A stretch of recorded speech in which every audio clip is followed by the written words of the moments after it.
하나님께 영광을 돌려드립니다. 앞뒤 좌우에 계신 분들과 한번 인사합시다.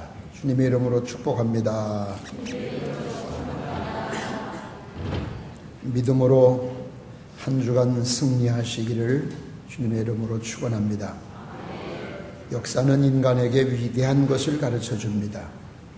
슬기로운 사람은 역사의 교훈을 바로 들을 줄 압니다. 역사의 교훈을 잃어버리는 사람은, 혹은 역사의 교훈을 잃어버리는 나라는 똑같은 비극을 되풀이할 수밖에 없습니다. 우리 민족은 6.25 전쟁을 통해서 고난을 뼈저리게 체험한 민족입니다. 그리고 잿더미 속에서 다시 일어나서 아시안게임도 하고 올림픽도 하고 월드컵도 했습니다. 그런데 요즘 우리 민족이 지나친 개인주의와 집단 이기주의에 빠져서 지난날의 교훈을 까마득하게 잊는 것 같아서 아쉬움이 크고 가슴이 아픕니다. 언론의 무책임한 보도나 또 어떤 작은 것 하나를 보고 그 사람이 수천 가지 아름다운 것은 다 매장해버리고 그 작은 하나로 가지고 그 사람을 평가해서 생매장을 시키고, 우리나라는 인물을 키울 줄 모릅니다. 조그마한 거 잘못한 거 있으면 무조건 낙마를 시켜버립니다.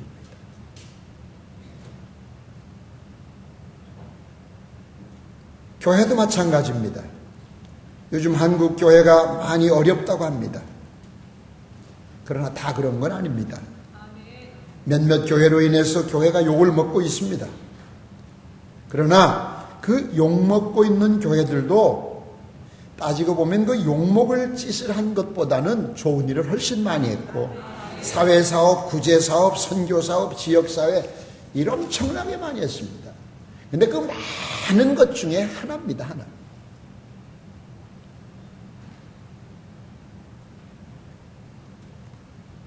전체적으로 따진다고 하면은 그 욕먹는 교회는 몇 천분의 1에 해당하는 아주 작은 거예요. 기독교가 이 나라에 미치는 영향이 얼마나 크고 많습니까? 그러면 고마움을 생각지 않아요. 이게 벌써 자기 개인 이기주의가 팽창하기 때문에 그런 거예요. 덴마크 철학자 켈케고르가 그런 말을 했습니다. 내가 고통한다. 그러므로 나는 존재한다. 미국의 설교가로 유명한 렐프 사크만이라고 하는 사람이 인간이 고통받는 4가지 이유를 설명했습니다. 설교 노트를 보십시오. 첫째 이유가 뭡니까? 같이 읽어봅시다. 시작. 개인의 죄 때문에 오는 고통, 자기가 죄를 지어서 오는 고통이 있습니다. 둘째 고통이 뭡니까? 시작. 집단적인 죄악 때문에. 집단적인 죄악.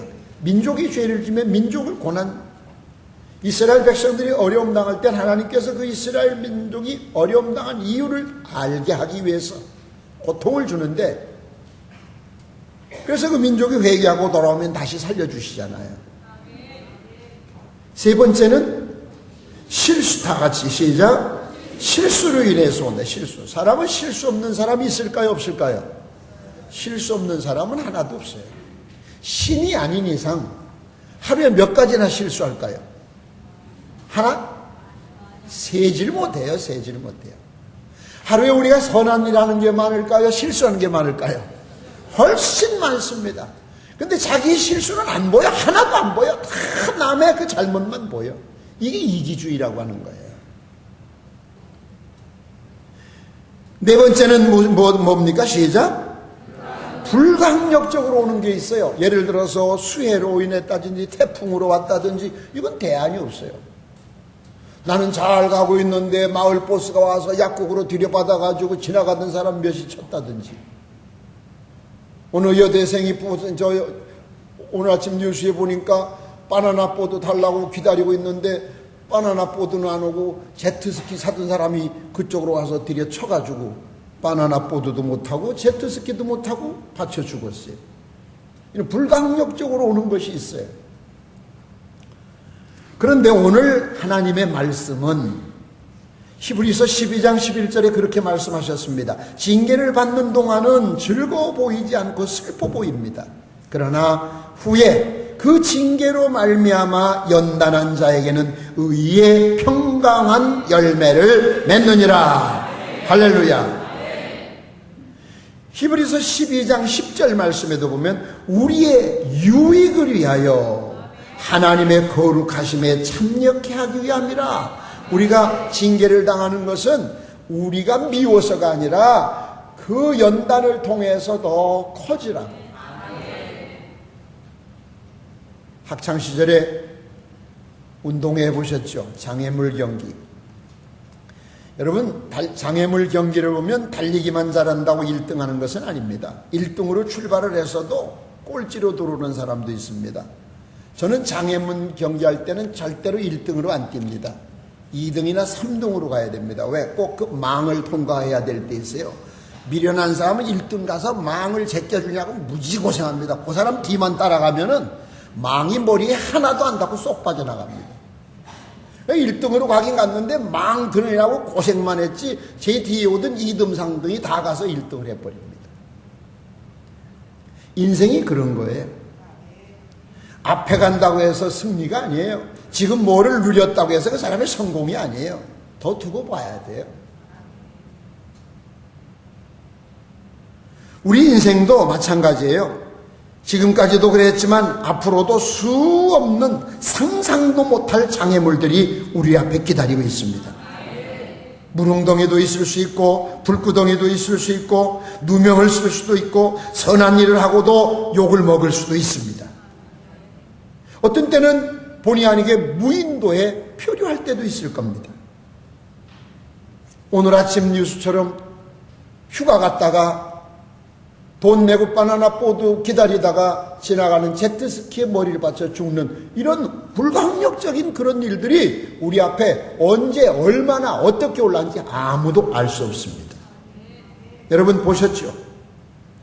우리나라 국군이 60만 명입니다. 60만 명이나 되는 군인들 중에 1등병 하나가 죽었습니다. 참모총장이 그 1등병 이름 알까요? 모를까요? 몰라요. 얼굴도 모르고 고향도 모르고 그 사람이 군대 왔다는 것도 모릅니다. 참모총장은 별 4개짜리는. 그런데 그 하나 죽은 것 때문에 참모총장이 옷을 벗었어요. 이건 너무한 거 아닙니까? 나라에서 남자분들 군대 갔다 오신 분들 별 하나 따기가 글자 그대로 여기 공군 상사 있어요. 상사. 별 하나 따기가 진짜 그대로 별 따기입니다. 별. 근데 별 4개를 달아줄 정도면 우리나라의 정부에서 투자한 돈이 어마어마한 겁니다. 물론 도의적인 책임을 진다고 하면 그 중대장이나 소대장이나 뭐 연대장까지 대대장까지는 모르지만 어떻게 1등병 하나가 죽었는데 참모총장이 옷을 벗어야 됩니까? 이게 고난이라는 거예요. 누구도 장담할 수가 없어요. 누구도. 언제 무엇 때문에 무슨 일이 올랐는지 모른다 그 얘기를 하려고 하는 거예요. 믿습니까? 지금 잘 된다고 항상 잘 되라는 법 없어요. 지금 고난당한다고 평생 고난 속에 있으라는 법도 없습니다. 그래서 옛 어른들 말씀이 하신 말씀도 있잖아요. 사람 팔자 시간 문제다. 지내봐야 한다. 지금 뭐 잘 나간다고 평생 잘 나갈 줄 알았어요? 지금 우리에게 처한 장애물이 뭡니까? 학교 장애물 경기는 첫 번째 장애물을 넘지 못하면 탈락입니다. 예? 끝나야 돼요. 더 못 뛰어 그 사람은. 그런데 인생의 장애물은 첫 번째 것 통과 못했다고 해서 탈락이 아니라 그 다음 거 잘 넘으면 되는 거예요. 그 다음 거 잘 넘으면 돼요. 두 번째 것까지도 잘못했다. 세 번째 잘 넘으면 되는 거예요. 지금 우리에게 닥쳐오는 시련, 아무런 의미 없이 오는 시련은 하나도 없습니다. 다 거기에는 어떤 의미가 있습니다. 믿습니까? 자, 설교 노트를 펴놓으시고, 자, 그러면 오늘 말씀의 중심에서 첫째, 시련을 통해서 더 큰 하나님의 은혜를 깨닫게 됩니다. 더 큰 하나님의 은혜. 여러분, 어떻게 하면 좀 잘되게 할까 싶어서 목사도 머리를 무지하게 씁니다. 그래서 이 설교 노트라는 거 만들어서 또 다 칸을 메우라고 하면 그나마 포기할까봐 쉬운 거 한 칸, 두 칸을 빼놓고 쓰라고 해도 요것도 포기하는 사람들이 있어요. 인생 아주 쉽게 살려고 하는 사람들. 세상이 그렇게 호락호락하지 않아요. 특히 요즘 젊은이들 아직 살아본 인생이 4분의 1, 5분의 1도 안 되는데 인생 다 산 것처럼 하는 거 보면 진짜 가관이 웃겨서 못 봐요. 아직 출발도 못했어. 그 사람들은 이제 부모설화에서 나와서 출발, 이제 스타트 선에 쓴 정도인데 글쎄 마치 인생을 다 산 것처럼 세상을 평가해. 그렇게 하면 안 돼. 왜? 옛날 우수 땅에 모든 복을 누리며 살던 욥이라는 사람이 있었습니다. 하나님이 인정하는 의인입니다. 남에게 자선 사업도 많이 했습니다. 그에게 동정받은 사람이 하나 둘이 아닙니다. 근데 어느 날 아침에, 하루아침에 아들, 딸 10남매가 생일 파티한다고, 저 형제들 생일 파티한다고 한 집에 있다가 집이 폭삭 내려앉아서 떼죽음을 당했어요. 다른 사람들이 침략을 해와줘서 재산을 양떼, 소떼, 싹 다 뺏어갔어요. 이제 하루아침에 알거지가 되니까 그동안에 동정받던 사람들, 종들 다 소용없습니다. 뭘 줄 때나 좋아서 해야지. 딱 보니까 더 이상 기대할 거 없으니까 다 떠났어요. 이제 설상가상으로 몸에 병이 있습니다. 사방에 진물이 납니다. 깨진 개화장을 주셔서 근지러워서 가려워서 견딜 수가 없어요. 진물이 질질 흐릅니다. 이제 옆에 있는 건 아내 하나입니다. 뭐 결혼식 할 때는 검은 머리 팥뿌리가 되도록 결단코 웃기지 마세요. 뭐 있으니까 그 얘기하지. 알거지 되고 병 들어놓으니까 그 부인이 욥을 원망했어요. 날마다 갈빛하면 하나님 하나님하고 뭐만 생기면 하나님 드리고 하나님 하나님 꼴 좋다. 그 하나님이 어이구 잘했네 잘했네. 그 하나님하고 둘이 살아. 불난데 기름 뿌리고 떠났어요. 이 지구촌에 이제 호롤단신 하나예요 하나. 사랑하는 친구가 어려움 당한다고 세 사람이 찾아왔어요. 세 친구가 와서 위로를 할 줄 알았는데 위로는커녕 야, 너 뭐 하나님 잘 믿는다고 하더니 뭐 이래? 잘 믿었는데 이거야? 네가 아마 겉으로는 믿는 척 속으로 꿍꿍이 됐으니까 이렇지. 요즘 속된 말로 염장을 지릅니다. 그때 그 친구들에게 반항하지 않았습니다. 믿음 있는 사람은 이런 때 표반합니다. 할렐루야. 그때 욥이 그런 말을 합니다. 내가 어머니 뱃속에서 나올 때 빨가둥이 빈손으로 나왔는데 내가 그동안에 누리고 있던 거 다 하나님이 주셨던 건데 주셨던 자가 도로 찾아갔는데 뭐 내가 할 말이 있냐. 나는 여전히 본전이다. 그때 하나님이 봐라. 역시 믿음의 종이구나. 그를 건강하게 만들어주면서 그 전에 있던 재산에 배를 더 주셨다. 그 집에서 배신하고 나간 종들 다시 올까? 무슨 얼굴을 들고 오고 있어요? 근데 요즘은요 옵니다. 요즘 세상은 와서 안녕하세요. 저 일 좀 할 수 있을까요? 요즘은 그래요. 집 나간 부인 올까요, 안 올까요? 어? 여자들이 왜 대답하겠어요? 요즘 여자들은 옵니다. 시침이 뚝 떼어서 여보 잘 있었어? 많이 힘들었지? 다 잊고 살아. 요즘 참 말세는 그게 말세야. 사도 바울은 항상 찔리는 가시가 있다고 그랬어요. 몸이 아파요. 그것이 어떤 이는 뭐 간질이라고도 하고 안질이라고도 하고 여러 가지 얘기를 하는데 정확한 병명은 나오질 않아요.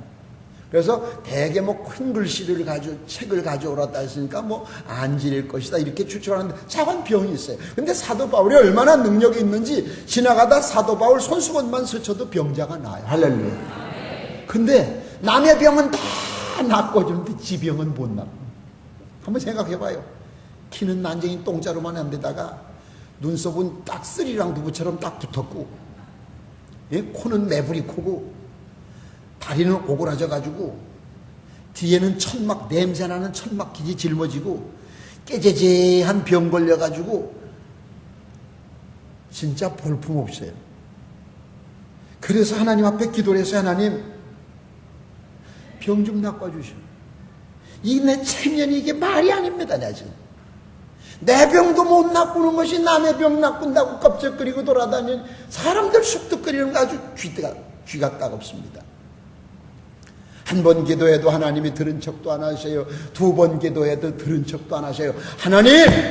내 기도 안 들립니까? 그때 세 번째 하신 말씀이 야! 지금까지 주신 것도 준 것도 고마운 줄 아는 말. 내가 너에게 지금 병을 낚을 수 없어서 네 기도가 안 들려서 그런 것이 아니라 너 여기다 네 병까지 스스로 낚아놓으면 오만방자해가지고 기고만장해가지고 세상 웃겨. 너 겸손하게 만들려고 너 오랫도록 사역하게 하려고 내가 못 들은 척하는 거야. 고마운 줄 알아. 고마운 줄 알아. 그것을 깨달은 사도 바울은 다시는 죽을 때까지 그 병을 안고 죽으면서 그 기도를 하지 않았다고 그랬습니다. 시련의 교훈을 깨달은 사도 바울처럼 앞서 말씀드렸듯이 시련을 통하여 교훈을 찾지 못하면 무의미한 시련의 고통 속에서 죽게 됩니다. 그리고 지금 여러분이 겪고 있는 크고 작은 시련, 그거 그냥 오는 것이 아닙니다. 그 시련 속에서 무엇인가를 깨달아야 돼요. 그래서 성경은 시편 49편 20절에 깨닫지 못하는 자는 멸망하는 짐승 같다. 어려움 속에서 하나님의 은혜를 깨달으시기 바랍니다. 두 번째, 시련을 통해서 우리의 인격이 새로워집니다. 할렐루야. 우리 인격. 사람은 공부를 많이 했느냐, 돈을 그게 중요한 게 아니에요. 얼마나 이쁜가, 얼마나 부자인가, 얼마나 좋은 집에 사는가, 얼마나 높은 지위에 있는가, 얼마나 잘 나가나, 이게 중요한 것이 아니에요. 그 사람의 인격이 인격. 그 사람이 인격자냐 아니냐. 네? 특히 우리는 신앙의 인격. 평상시 그거 누가 못합니까? 평상시. 건강하고 모든 게 다 넉넉할 때 누가 못합니까? 그건 그냥 내버려도 다 합니다. 애들도 합니다. 고난이 올 때, 누명을 썼을 때, 어려움 당할 때, 힘들 때, 내 곁에서 모든 사람들이 다 떠날 때, 이때 욥과 같은 신앙의 멋을 보여주는 거예요. 그걸 신앙의 인격이라고 하는 거지, 여기 와 앉아있다고 해서 신앙의 인격 아닙니다.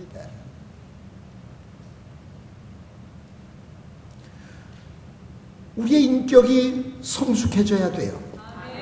우리의 인격이 날마다 새로워져야 돼요. 근데 우리는 고난을 통해서 이 차원 높은 인격이 형성된다는 사실을 아시기 바랍니다. 그렇다고 일부러 고난을 찾아다니라는 이야기는 아니에요. 자기에게 오는 고난은 감내해라. 그래서 옛날 어른들이 뭐라고 하세요? 젊어서 고생은 사서도 하는 거다. 돈을 내고도 하는 거다. 근데 요즘 젊은이들 돈 내고 해요? 안 해요. 돈 줘도 안 해요. 싫어요. 고통받는 거 싫어요. 저는 하사관 출신입니다. 60년대 군대는 매일 밤 매를 맞지 않으면 날이 안 셉니다. 매일 밤.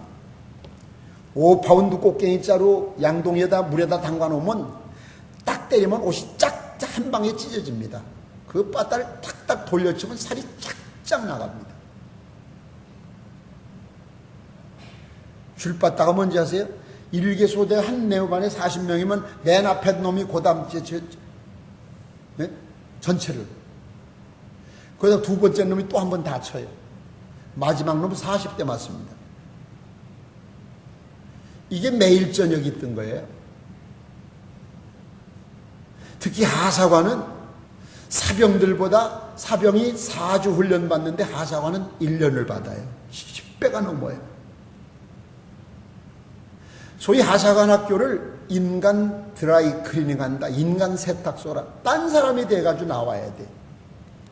얼마나 힘이 들면 우리 전기생에서 허리끈을 빼가지고 목을 매달아 자살하겠어요.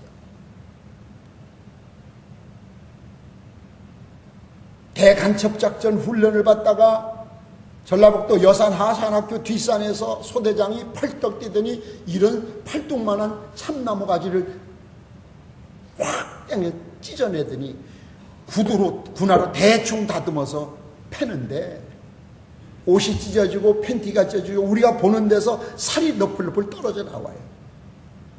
석 달간을 병원에서 엎드려서 지내도 그때는 아무도 잭소리 못합니다. 군대니까. 그런데 쉽게 1년 훈련을 딱 마치고 임관식을 딱 하고 계급장을 딱 달고 옛날 갈매기 2개 위에 별 하나 딱 있어요. 군의 초급간부로 딱 그 행사복이 있어요. 쫙 옷을 입고 딱 임관식을 할 때 보면요. 눈동자가요. 옛날 10개월 전에는요. 저 농수산 시장에 썩은 동태눈 같은 희멀거냐 가지고 가물가물. 예? 지금도 나를 이렇게 보는 사람이지. 이렇게 하기도 이렇게 얼마나 멋있어요. 그런데 쉽게 1년 후에 임관식 할 때 보면요. 눈에서 막 불이 뚝뚝뚝뚝 떨어져요. 왜? 그래야 초급 간부 노릇한다 그 얘기. 그 고난이 인격을 만드는 거예요. 그 인격을 그래도 들어간 사람이 다 임관식 하냐? 안 그래요. 마지막 속하네요. 금요일까지 오전에 앉아서 필기 공부하고 오후에는 공부한 거 실습하고 금요일까지 한 것을 토요일 날 시험을 봐서 매주 60점 미만짜리 추려내고 정신불량한 자 추려내고 리더십이 없는 자 추려내고 요즘 리더십 보면은 참 대단히 미안하고 죄송하고 송구스러운 얘기입니다만 우리 교인들한테 하는 얘기는 아니고 다른 사람들한테 하는 얘기인데 저렇게 해가지고 월급을 타도 미안하지 않은가? 난 그렇게 생각해요. 저렇게 하고서도 월급 타는 게 미안하지 않을까? 내가 볼 땐 자격이 없어요. 그만한 대가를 못해.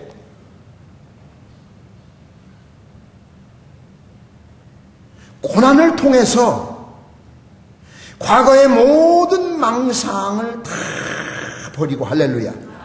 강한 의지와 투지와 지혜와 소망과 용기를 잡게 되는 거예요. 그래서 시편 기자는 그랬어요. 시편 119편 17절에 고난당한 것이 내게 유익이라. 이로 인하여 내가 주의 율례를 배우게 되었다. 저는 개척교회를 6번이나 한 사람입니다. 말로 다 할 수 없는 고난 겪었습니다. 그런데 그 고난을 당할 때 보면은 그 고난이 자기한테 불똥이 튈까봐 슬그머니 도망치는 사람이 있습니다. 그러나 어떤 이는 그 고난에 동참하기 위해서 같이 하는 사람 잊을 수가 없습니다.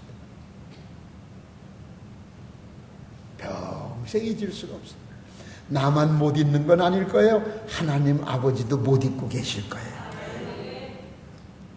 훗날 하나님 앞에 갔을 때 결과가 어땠을까요? 슬그머니 피한 사람과 그 고난에 동참한 사람과 하나님 앞에 섰을 때 똑같이 심판을 받아야 되는데 하나님 뭐라고 그러실까요? 얘야 지혜롭게 잘 뜯겼다 그러실까요? 너는 미련하게 왜 거기서 견뎠니? 그러실까요? 그러지 않으실까요? 여러분 너무 약삭 빠르게 살지 마세요. 약 바른 고양이가 밤눈 어둡다 소리 못 들으셨어요?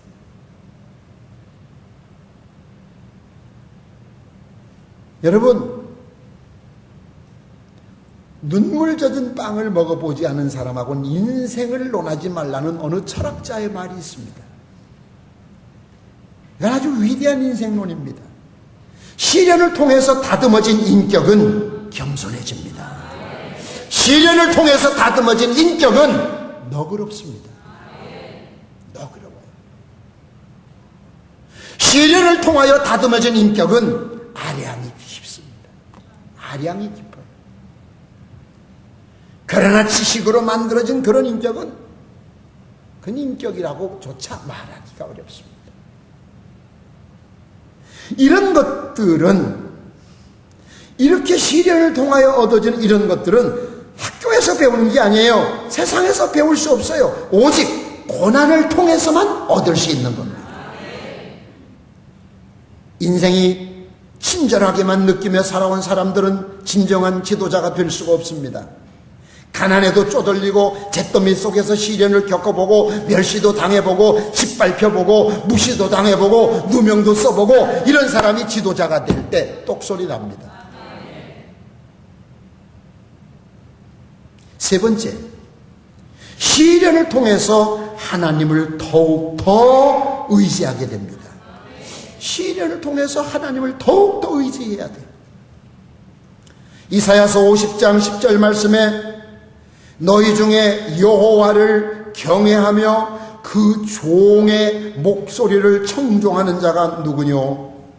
흑암 중에 행하여 빛이 없는 자라도 여호와의 이름을 의뢰하며 자기 하나님께 의로할지로다.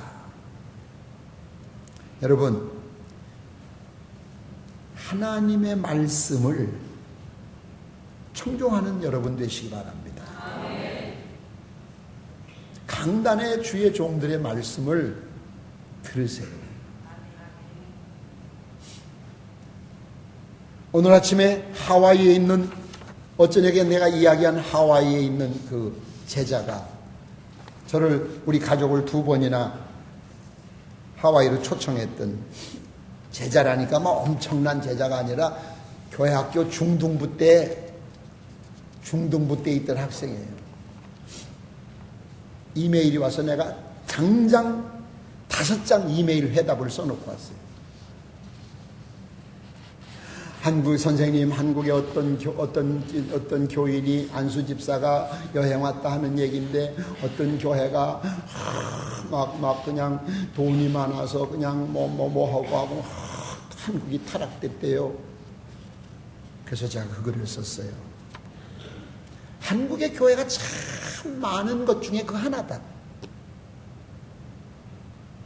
그리고 그 말을 하는 그 사람이 문제다. 왜? 아까 얘기한 너그러움이 없어. 저 교회가 그렇게 되도록 저는 뭐해서 안수 집사가?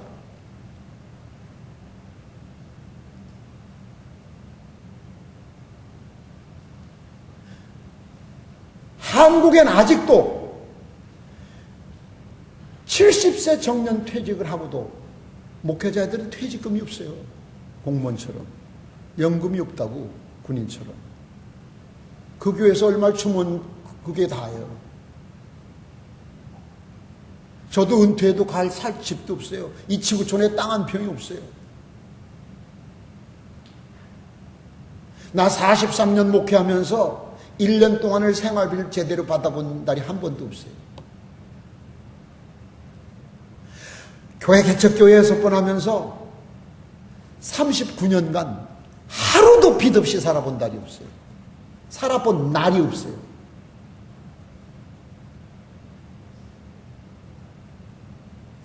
내가 이런 글을 썼어요. 은퇴하고 나면은 살 곳이 없는 목사님들이 훨씬 많다. 그래서 내 꿈이 은퇴하신 목사님들 무료로 모실 수 있는 숙소를 짓고, 내가 그저께도 얘기하잖아요. 그분들 모시는 게 내 마지막 소원이다. 왜 그러나 좋은 얘기를 못하고 해외까지 가서, 그건 안수 집사가 아니라 마귀 새끼예요. 하나님이 그거 사랑하시겠어요? 사랑하시겠어요? 저희 아버지의 흠을, 우리 아버지는 잘 때 이빨 부드득 달고 날마다 술 처먹고, 우리 아버지는 나다지 싸움하고, 우리 아버지 돈도 제대로 못 벌어오고. 얘들아, 학교 가서 그렇게 흉보면 그게 저 욕하는 거지. 그럼 그 다음날부터 애들이 죄. 그래서 이날 어른들이 그거 보고 뭐라 그래요? 누워서 제 얼굴에 침 뱉는 거라. 누워서 침을 뱉으면 이제 도로 떨어진다고 얘기해요. 제 얼굴에. 물론 잘못된 것도 있다니까. 잘못된 사람이 있지. 옥에도 티가 있다는데. 예? 옥에도 티가 있다는데. 그렇게 말한 그 안수 집사는 흠이 없을까? 더해, 더. 근데 왜 저를 바라보지 못하고 그 교회를 평가를 해? 그건 마귀 새끼야. 나 그 제자에게 글을 다 썼어요. 전 이메일을 제가 관리 안 해요. 우리 간사에게 맡겨서 보내라고.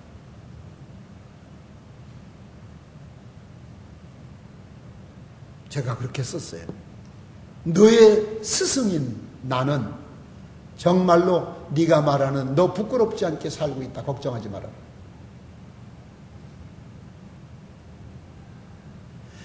내가 이 지구촌에 우리 가족 이름으로 땅 한 평이나 아파트 한 평을 해놨다면 우리 가족이 오늘 12시 전에 아주 몽땅 한꺼번에 급살 맞아 뒤져버려야 돼.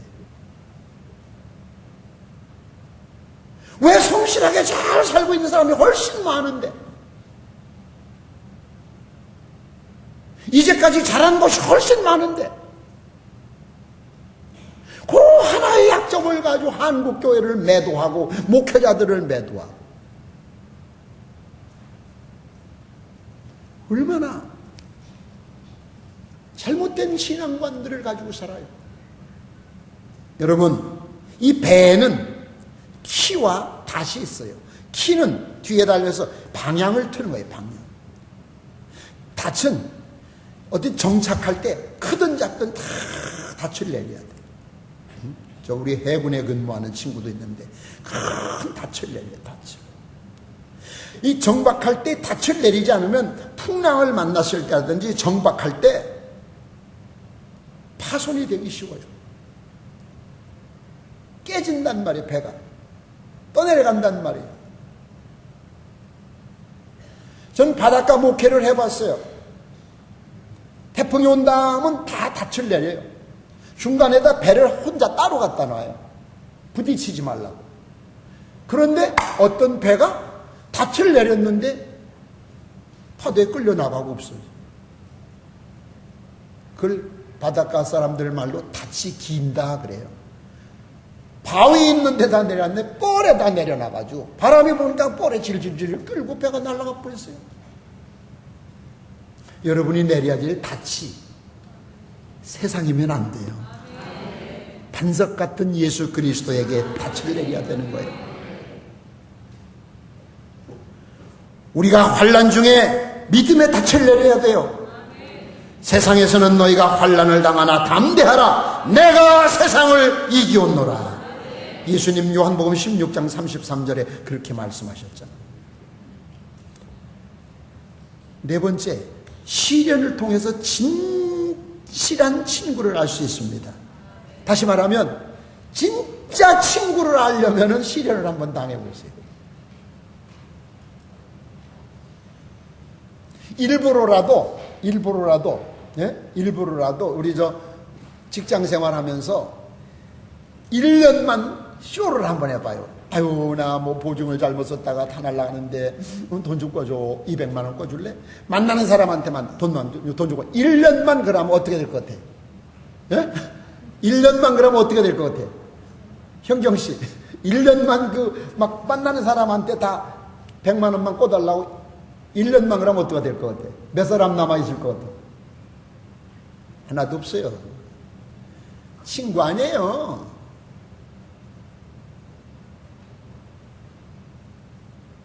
그 100만 원을 꿔주든 100만 원을 못 꿔줘도 옆에서 같이 기도해 줄 수 있는 사람이 친구지. 지금 뭐 커피나 한잔 같이 마시고 대화가 통하니까 동기동창이고 같은 교회 다니니까 같은 속회니까 아니에요. 나라가 시련을 당하면 애국자를 알 수 있습니다. 교회가 시련을 당하면 진실한 성도를 알 수 있습니다. 목회자가 시련을 당하면 진실한 성도를 압니다. 부모가 시련을 당해보면 효자 효녀를 압니다. 이웃이 시련을 당하면 진정한 이웃을 알게 됩니다. 내가 시련을 당해봐야 진짜 친구가 누군가를 아는 거예요. 있으면 별게 다 와요. 여러분, 지금 여기 파리가 없어요. 파리가. 이제 우리 황구를, 참제 황구는 우리 박경희 권사님이 갖다 준 애인데, 제가 나이가 이제 10살이에요, 이제. 그런데 이제 낮에 덥다고 여기다 이제 꺼내놓거든, 나무 그늘 밑에. 그러면 얘가 또 다 이제 실례를 해요. 네? 변을 봐요. 그러면 지금 여러분 등나무 밑에 가서 1시간 앉아 있어도 파리가 없어. 근데 그 변이 딱 떨어지면 어디서 날라왔는지 새카맣게 와. 부채가지고 파리를 쫓아봐요. 갔다 다시 오고 이리 돌아 저리 오고 이리 돌아 저리 오고. 그러나 변을 떠가지고 내버리면 파리야 파리야 마이크로 불러도 안 와요. 먹을 것이 있으면 끓게 돼 있어요. 지금 내가 잘 나가니까 내가 그러니까 옆에 친구니 무언이 하지. 죽게 돼봐요. 마지막 여러분 죽게 됐을 때 여러분 옆에서 정말로 눈물을 흘리며 기도해 주는 사람, 그게 친구예요. 예?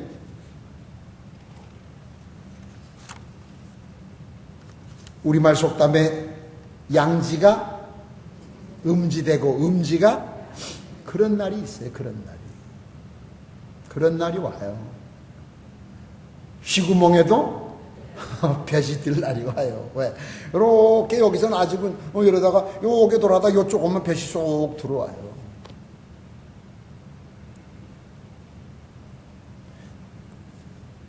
여러분, 우리 앞에 오는 장애물을 피하지 마세요. 무서워하지 마세요. 그 장애물 뒤에 면류관이 있습니다. 할렐루야. 여러분은 이 장애물을 통해서 훌륭한 인격자가 됩니다. 하나님은 지금도 그 인격자를 만드시려고 크고 작은 시련을 끊임없이 주십니다. 여러분 친구를 사귀어도 이런 훌륭한 인격자를 찾으세요.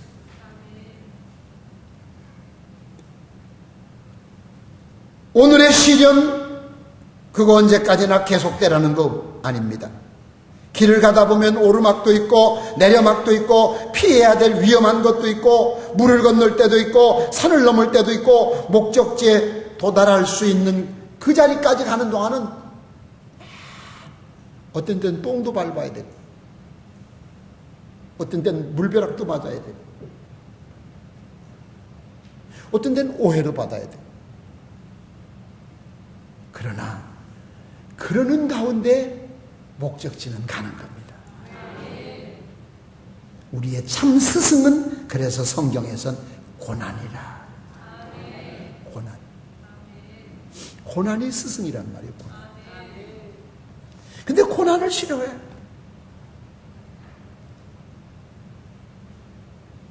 구렁이 담 넘어가듯 슬그머.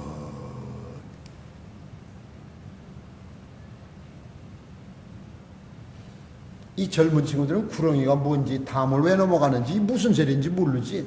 이 시골집에 가면 집집마다 그 담이 주로 옛날에는 돌로 많이 쌌죠. 거기 뱀 중에서 긴 거 있어, 구렁이가. 1m도 넘는 거. 어떤 건 막 1m 50 되는 거. 예? 텔레비전에 나오는 비단 구렁이처럼, 이건 비단은 아니지만, 그게 어떤 땐 부엌에도 들어오고, 어떤 땐 장터로 가면 장독에도 따발이 들고 앉아있고, 그 또 시골 양반들은 그걸 또 집을 지켜주시는 분이라고, 그저 손을 안 대. 집지킴이라고. 근데 걔가 담을 쓱 넘어갈 때 요란한 소리가 안 난단 말이야.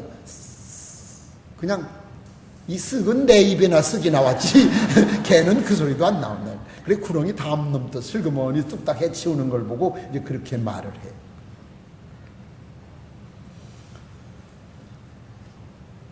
하나님의 은혜를 깨달으세요. 고난이 오고들랑 인격을 키우세요. 고난이 오고들랑 하나님만 더 의지하세요. 사람 의지하지 마세요. 사람 의지하자. 고난이 오고들랑 진정한 친구, 진정한 성도, 진정한 이웃을 찾으세요. 제가 늘 어디 가면 간증하면서 이야기해요. 참 본래는 착한 애요. 나도 딱 봐요. 착하다 써있잖아. 착하다. 근데 그 성장 과정 속에서 너무 고생을 했기 때문에, 세상에 냉대를 받았기 때문에 사람이 악해진 거예요. 술도 먹고 담배도 피우고.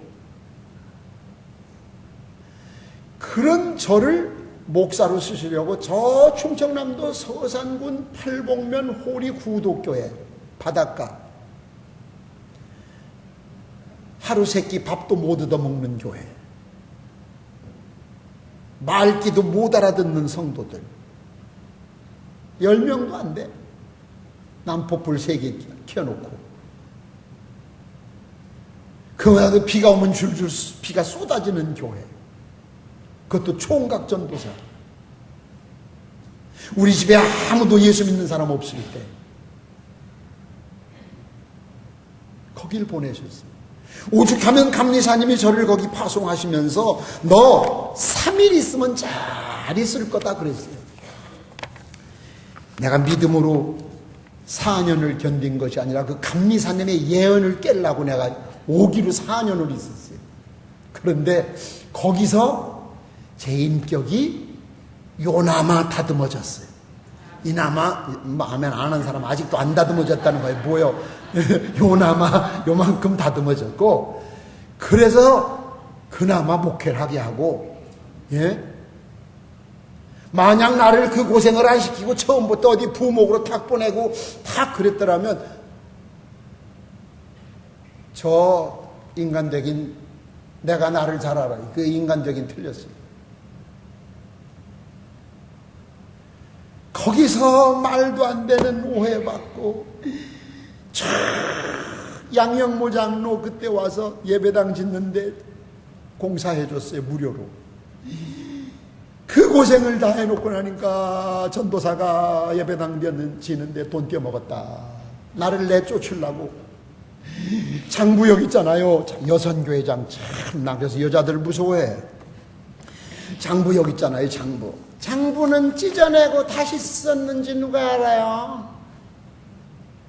하룻밤 사이에 사람이 그렇게 달라져.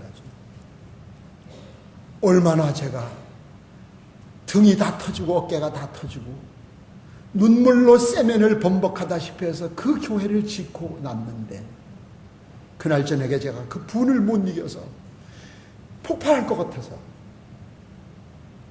그걸 참느냐고 한 손으로 가방을 싸면서 송곳니에다가 손을 넣고 콱 깨물었어요. 이게 터졌어요. 피가 줄줄 흐르는 손가락을 입에 물고 빨면서 제가 가방을 들고, 내가 그 돈을 떼먹었다면 내가 급살 맞아 죽을 거고, 네가 누명을 5만 원, 그때 5만 원이 내 1년 생활비. 난 4년 동안 그 교회에 있으면서도 한 달치도 생활비를 받아본 적이 없어. 5천 원을. 가난해서.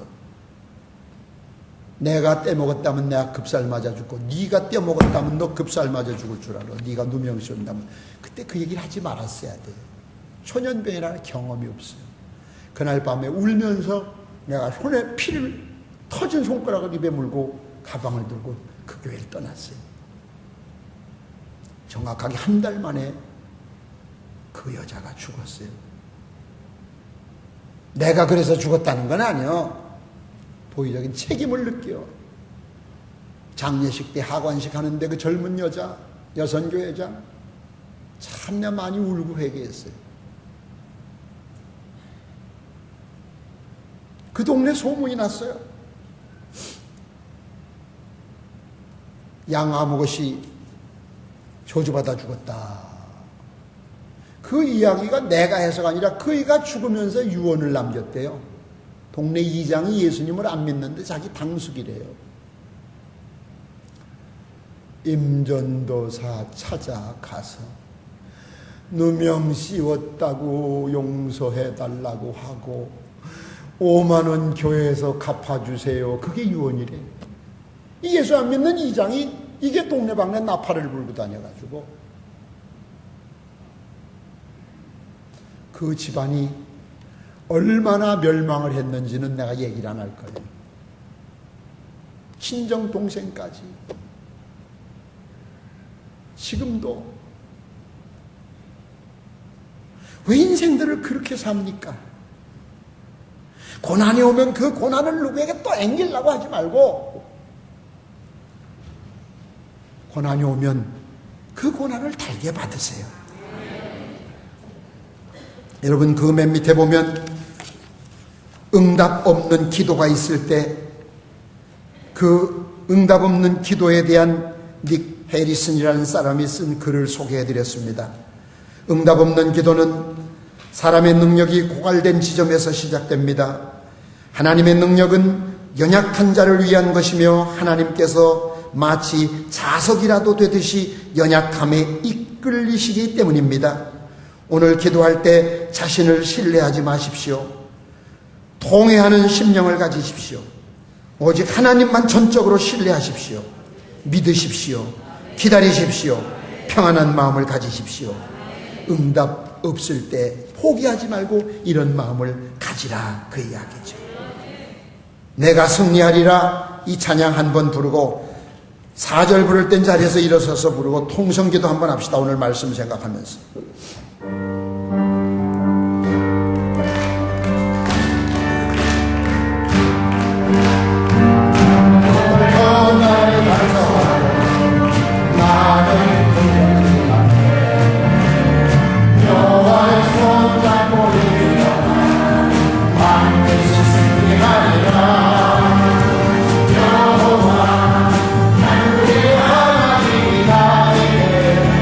능력을 주시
주여 주여 주여. 거룩하신 아버지 하나님, 우리에게 닥쳐오는 그 보좌된 시련을 믿음으로 이기게 하여 주시옵소서. 그 보좌된 시련 속에서, 역경 속에서 좌절하지 말게 하시고 이 믿음으로 승리하게 하옵소서. 사랑하는 고난, 힘방 주여 이기게 하옵소서. 주의 사랑으로, 주님의 능력으로, 주님의 축복으로, 주님의 사랑으로 넉넉히 이길 수 있습니다. 지금 당하고 있는 그보다 모든 시간을 우리 주님께서 해결해 주시옵소서. 지금 기도 응답이 없다고 해서 하나님이 나를 잊으신 것이 아니고 더 좋은 길로 가게 하시려 하나님 여기까지 오게 하셨습니다. 주의 크신 사랑과 은혜와 축복을 아버지 하나님께 하옵소서. 수치스러운 삶이 되지 않도록 도와주옵소서. 시련을 통하여 하나님을 더 의지하게 하옵소서. 시련을 통하여 우리의 인격이 형성되게 하옵소서. 시련을 통하여 하나님의 은혜를 깨닫게 하옵소서. 진정한 성도, 진정한 친구, 진정한 이웃은 시련을 통하여 할 수 있습니다. 지금 내가 당하고 있는 이 시련이 언제까지 계속되는 것이 아닙니다. 좌절하지 말게 하시고 자리를 털고 일어나 믿음으로 승리하게 하옵소서. 충만케 하여 주시옵소서.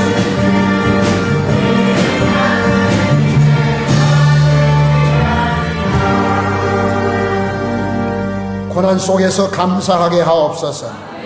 고난 속에서 하나님의 은혜를 깨닫고 인격이 성숙해지고 하나님을 더 의지하고 진정한 성도, 진정한 친구, 진정한 이웃을 찾는 기회가 되게 하여 주시옵소서. 예수님 이름으로 기도드렸습니다. 아멘. 하나님께 영광을 돌려드립니다.